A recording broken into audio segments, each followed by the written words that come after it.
She texted, "I sold your camera stuff to cover my credit card bill. You never use it anyway." It was $38,000 worth of professional equipment I used for my business. I replied, "Which buyer?" Then I got it back, filed a police report for theft, and pressed charges. Original post. I, 31 male, am a freelance commercial photographer. I've been doing this full-time for about 6 years now. Before anyone pictures some guy with a Canon Rebel snapping senior portraits at the park. No, I shoot product campaigns, corporate headshots for firms, and the occasional small-budget ad work. It took me years to build up the client base, and even longer to build up the gear. My main kit, the stuff that actually makes me money, was worth roughly $38,000 at the time of this story. 2 professional camera bodies, 5 lenses including a 70 to 200 mm f/2.8 that alone cost $2,500, studio lighting rigs, modifiers, triggers, a set of high-end memory cards, and a calibrated monitor I use for editing. All of it stored in 3 Pelican cases in the closet of the second bedroom I used as my office/editing room. I'm telling you the dollar amount because it matters. A lot. My girlfriend and I had been together for about a year and a half. She moved into my apartment around month 9. The apartment was mine, my name on the lease, my furniture, my deposit. She contributed $600 per month toward rent, which was fair since total rent was $1,450, and she was effectively moving into my already furnished place. She worked in retail management at a department store. Made decent money, somewhere around $44,000. But she had a spending problem that I didn't fully understand until she was already living with me. Designer bags, Sephora hauls that looked like she was supplying a small country, subscription boxes for things I didn't even know had subscription boxes. Candles, apparently, have subscription boxes. Multiple ones. I noticed the credit card thing early on. She had 3 cards, and she rotated payments between them like some kind of sad financial juggling act. I brought it up once, gently, suggesting maybe a budget spreadsheet or one of those debt payoff apps. She told me her finances were her business and that she didn't need a lecture. I dropped it. Her money, her problem. That was my philosophy. That philosophy worked great right up until it became my problem. So about 2 months ago, I left for a 4-day shoot. Corporate client, out of state, decent contract. I packed my travel kit, 1 body, 2 lenses, portable lighting, and left the rest of my gear at home in the Pelican cases like I always did. Day 2 of the shoot, I get a text from her. Casual as anything. Like she was telling me she'd picked up milk. "Hey, so don't be mad, but I sold some of your camera stuff to cover my Amex bill. You never use half of it anyway, and it was just sitting there. I got a good price. We can talk about it when you get home." I stared at that text for probably 3 full minutes. Just stared. My second shooter noticed and asked if I was okay. I told him I needed 5 minutes. I went to the hotel bathroom and called her. She picked up on the second ring, all breezy. "Babe, I knew you'd overreact." I asked her what exactly she sold. She said the big cases of stuff in the closet. I asked her to be specific. She said she didn't know what everything was called, but the cameras and the big lenses and those light things. My stomach dropped. That was the bulk of my studio kit. The 2 backup bodies, 3 of my best lenses, my entire lighting rig, my calibrated monitor. I asked who she sold it to. She said some guy from an online marketplace. She'd posted it the day I left, and the guy came and picked it all up the next morning. I asked how much she got. She said $4,200. $4,200 for $38,000 worth of professional equipment. Equipment that I use to make a living. She sold it to some random dude for roughly 11 cents on the dollar because she needed to make a minimum payment on a credit card she'd maxed out buying candle subscriptions. I didn't yell. I'm actually kind of proud of that. My voice went very flat and very calm, which if you knew me, is actually way scarier than yelling. I said, "I need the buyer's name, phone number, and the listing you posted. Screenshot everything. Do not delete anything. I will handle this when I get home." She started backpedaling immediately. "Babe, it's just stuff. We can replace it. I'll pay you back." I said, "You will not be paying me back because you don't have $38,000. Screenshot everything and send it to me. Now." She went quiet for a second and then said, You're being really aggressive right now, and I don't appreciate it. I hung up. She sent the screenshots 20 minutes later. The marketplace listing, the messages with the buyer, his profile. She'd listed everything as a bundle. Professional camera equipment, barely used, need gone ASAP. The ASAP was doing a lot of heavy lifting there. The buyer clearly knew he was getting a steal and jumped on it immediately. Here's what I did over the next 48 hours while I finished the shoot on autopilot. First, I call my insurance company. I have professional equipment insurance. Every working photographer does. I filed a claim and explained the situation. They told me that because the equipment was taken and sold by someone with access to my home, it would be processed as theft, and they strongly recommended I file a police report to support the claim. Noted. Second, I contacted the buyer through the marketplace. I was polite. I explained that the equipment was stolen property, that it was sold without the owner's consent, and that I'd be filing a police report. I told him I wanted to buy it back at what he paid and would appreciate his cooperation because the alternative was that the police would recover it as stolen goods and he'd get nothing. He was surprisingly cool about it. He said he'd had a feeling the deal was too good to be true. We arranged to meet the day I got back. Third, and this is the one that mattered, I called the non-emergency police line in my city and asked about the process for filing a theft report. The officer I spoke to walked me through it. The key detail, in my state, theft of property valued between $25,000 and $50,000 is a Class C felony. I asked what the potential sentence range was.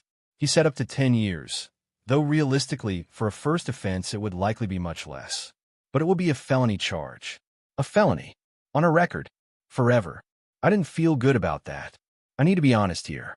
I felt sick, actually, but I also felt sick about the fact that she'd sold the tools I used to feed myself for less than the price of a used Honda Civic, and then texted me about it like she'd donated old clothes to Goodwill. I finished the shoot, drove home, went straight to the buyer's place, and bought everything back for $4,200 cash. He'd kept it all in the cases, hadn't even opened most of it. I checked every piece. Everything was there and undamaged. I shook his hand and thanked him. Then I went home. She was sitting on the couch with this nervous energy, like she'd rehearsed a speech. She started with, "Before you say anything." I held up my hand. I said, "I recovered the equipment. I am filing a police report tomorrow morning. I need you to move out." The speech she'd rehearsed evaporated. She stared at me. "A police report? Are you serious right now? Over some cameras. Over $38,000 worth of equipment that you stole and sold without my knowledge or consent." "Yes. I didn't steal it. I live here. It was in our closet." "It's my closet in MY apartment, and it's my equipment that I purchased with documented receipts over 6 years. None of it is yours." She started crying. She said I was destroying her life over a mistake. She said she'd pay me back. She said she was under financial stress and wasn't thinking clearly. She said I was choosing stuff over our relationship. I told her the relationship was over regardless. I told her she had until the end of the week to move her things out. And I told her I was filing the report in the morning whether she was there or not. She called me every name you can think of. Then she called her mom. Update 1, 9 days later. Y'all, the audacity levels in this situation have exceeded anything I thought was possible. Let me catch you up. So the morning after our confrontation, I went to the police station and filed the report. Brought everything. Purchased receipts for every piece of equipment, the insurance policy, screenshots of her marketplace listing, the messages with the buyer, the text she sent me casually admitting she sold it, and a written statement from the buyer confirming the transaction. The officer taking the report actually paused when he saw the total value. He said, and I quote, "She sold $38,000 of equipment for $4,000? I said yes. He just slowly shook his head and kept typing. A detective was assigned the case within 2 days. He called me to go over the details. Super professional, asked thorough questions. He asked if my ex-girlfriend, had any claim to the equipment, any reason to believe it was shared property. I said no. He asked if she had any prior authorization to sell my belongings. I said absolutely not. He said the case was pretty straightforward given the text message admission alone. Now here's where the entitlement parade really kicked off. She did not move out by the end of the week. She simply didn't. When I came home Friday evening, she was still there, sitting in the living room, eating takeout sushi, watching Netflix on my TV like nothing had happened. I asked her what was going on. She said, "I talked to my mom, and she said you can't just kick me out. I have tenant rights." And here's the thing. She was technically correct. Even though she wasn't on the lease, she'd been living there long enough to establish residency. I couldn't just change the locks. I looked this up already. I need to go through a formal eviction process, which in my state takes a minimum of 30 days after written notice. So I handed her a written 30-day notice to vacate. Printed, dated, signed. She laughed at me. Actually laughed. She said, "You're serving me papers? Were you a lawyer now?" Then she took a picture of it and sent it to her group chat. I know because I heard her phone blowing up with responses for the next hour. Over the next few days, her behavior shifted. She went from apologetic to fully entitled. It was like watching someone's personality recalibrate in real time. Some highlights. She started eating my food. Not just shared groceries, my meal prep. I'd open the fridge and entire containers of chicken and rice I'd made for the week would be gone. When I confronted her, she said, "I'm under financial stress because of your police report. The least you can do is feed me." She invited her mom over without telling me. I came home from editing at a coffee shop to find her mother sitting at my kitchen counter, arms crossed, waiting for me like a final boss. Her mom launched into a monologue about how I was criminalizing a domestic dispute and ruining a young woman's future over replaceable objects. I told her the objects were recovered, and the issue was the theft itself. Her mom said, "It's not theft if you're in a relationship. It's a disagreement about shared resources." I told her that was not how the law works. She called me vindictive. Then her mom pulled out what I can only describe as a negotiation attempt. She offered to write me a personal check for $4,200, the amount my ex got for the equipment, if I dropped the police report. I explained that once a report is filed, I don't get to just drop a felony investigation. That's not how it works. The DA decides whether to press charges. Her mom didn't believe me. She thought I was lying to avoid taking the deal. She said, "Everyone knows you can drop charges if you want to."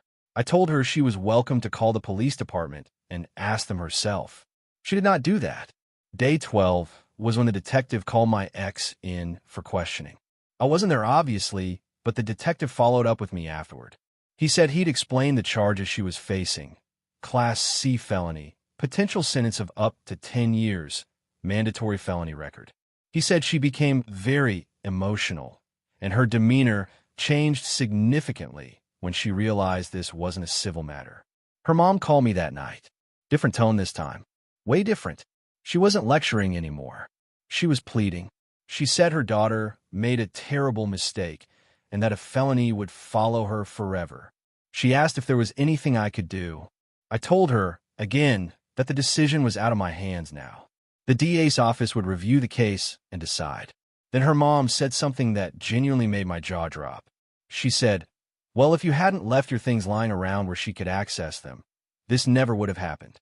My things. Lying around. In my own closet. In my own apartment. I told her mom this conversation was over and that any further communication should go through the detective. She hung up. 3 days after the detective interview, I got served with a surprise.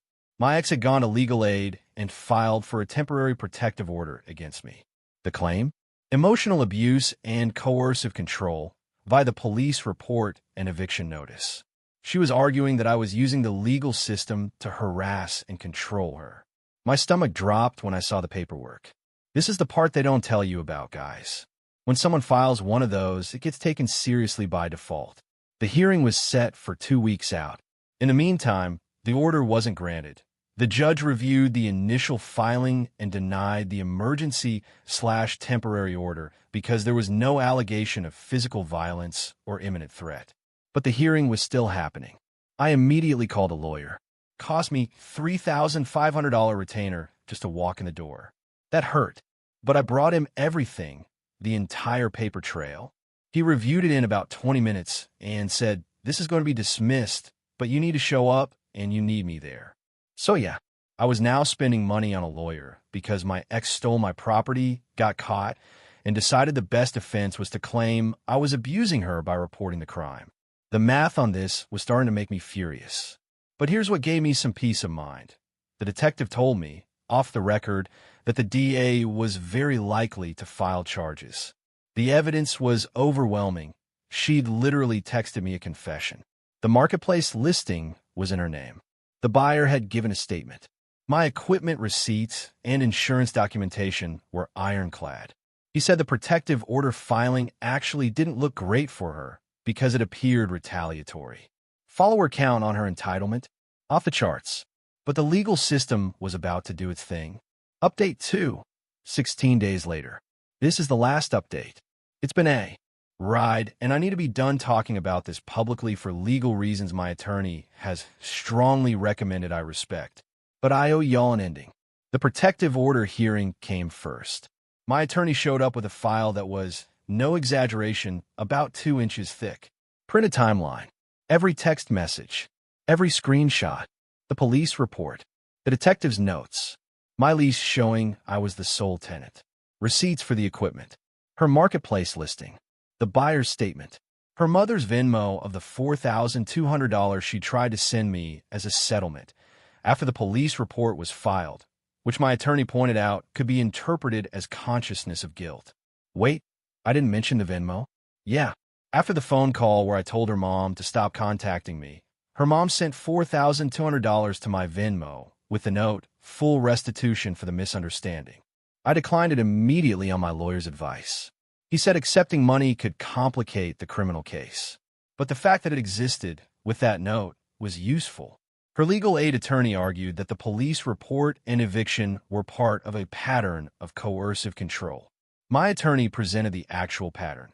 She stole property, sold it, admitted it via text, and then filed the protective order 12 days after a detective informed her she was facing a felony. The timeline spoke for itself.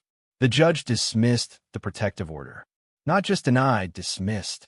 He made a comment from the bench that I'm going to remember for a very long time. He said the court takes protective orders extremely seriously and that filing one as a tactical response to legitimate legal proceedings undermined the system for people who genuinely need protection. He didn't sanction her, but the tone made it clear he considered it. My ex was sitting across the courtroom. She didn't look at me the entire time. Her mom was in the gallery, crying quietly. I didn't feel triumphant. I felt tired. Now the criminal case. The DA filed charges. 1 count, Class C felony theft. My attorney walked me through what would likely happen.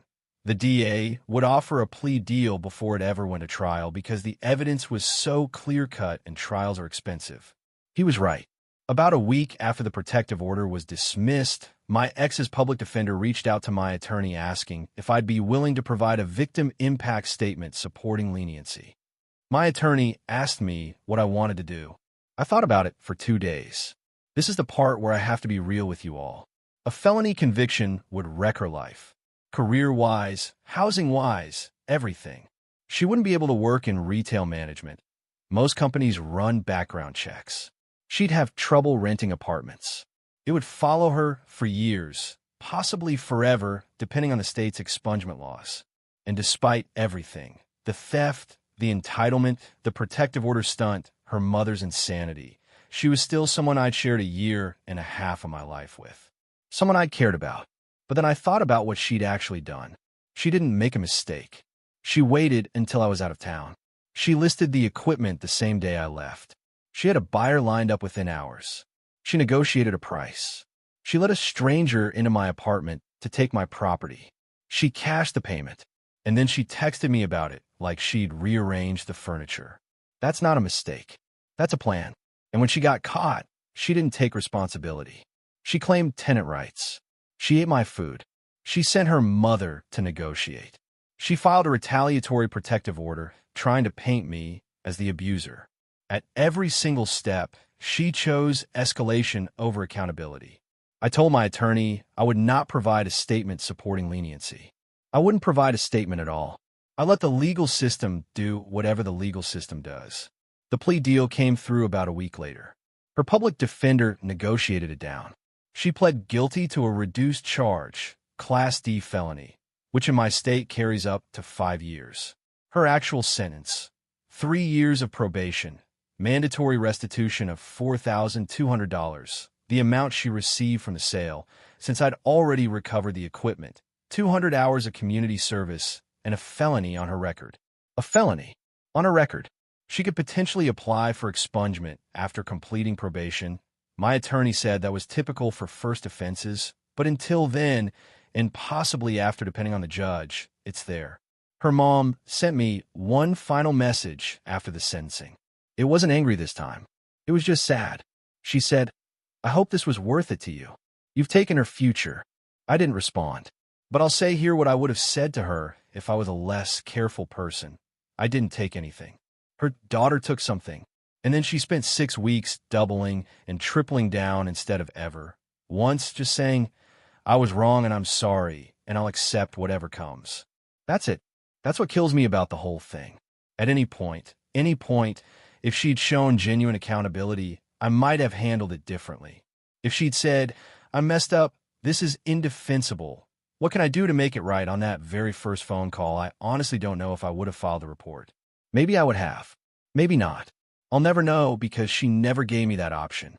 Instead, she gave me tenant rights arguments, mama bear negotiations, the protective order play, and an endless stream of "this is your fault for leaving your stuff where I could find it." For anyone wondering about the practical aftermath, the 30-day eviction notice expired while the criminal case was being processed. She moved out on day 28, took her stuff, and left her key on the counter. She didn't damage anything, which honestly surprised me. Her mom came with a minivan, and they were gone in about 3 hours. I changed the locks that evening, sat on my couch in my quiet apartment with all my equipment back in the closet where it belongs, and I just sat there for a while. Didn't feel victorious. Didn't feel sad exactly. Just felt the weight of it. My buddy came over that night with a six-pack, and we watched basketball, and he didn't ask me about any of it, and I was grateful for that. I got a product shoot next week for a skincare brand. Decent contract. My insurance claim was withdrawn since I recovered the equipment, so my premiums didn't go up. My lawyer bill came to just under $6,000 when all was said and done. That's money I'll never get back, and it makes me clench my jaw thinking about it. But I'm working. My gear is intact. My record is clean. The $4,200 in restitution, it'll come in monthly installments as part of her probation. I'll probably get about $120 per month for the next 3 years. I didn't ask for it. The court ordered it. I'll take it. It won't cover the lawyer, but it'll cover something. I don't check her social media. I don't ask mutual friends about her. I deleted our old photos last week, not in some dramatic ceremonial way, just sitting on the couch on a Tuesday night, clearing storage on my phone. It took about 4 minutes. A couple people have asked me if I feel guilty. I've been thinking about that honestly. The answer is, I feel guilty that I don't feel guilty. If that makes sense. Like, I know a part of me probably should feel worse about the felony thing. She's 28 with a felony record, and that's going to be a shadow on her life for a long time. But every time I start to feel bad, I picture her letting a stranger into my apartment to haul out the equipment I spent 6 years building while I was 4 states away trusting her. And then I don't feel so bad anymore. Last thing, I've been asked what I'd do differently. Honestly, I'd have set up a camera in my office. Not because I expected this, but because I'm a photographer and I own cameras, and it would have made the case even more airtight. But I never in a million years thought I'd need to protect my belongings from the person sleeping next to me. Lesson learned, I guess. That's it. Thanks for reading all of this. Turning off notifications on this account now. Go protect your stuff, people. Seriously.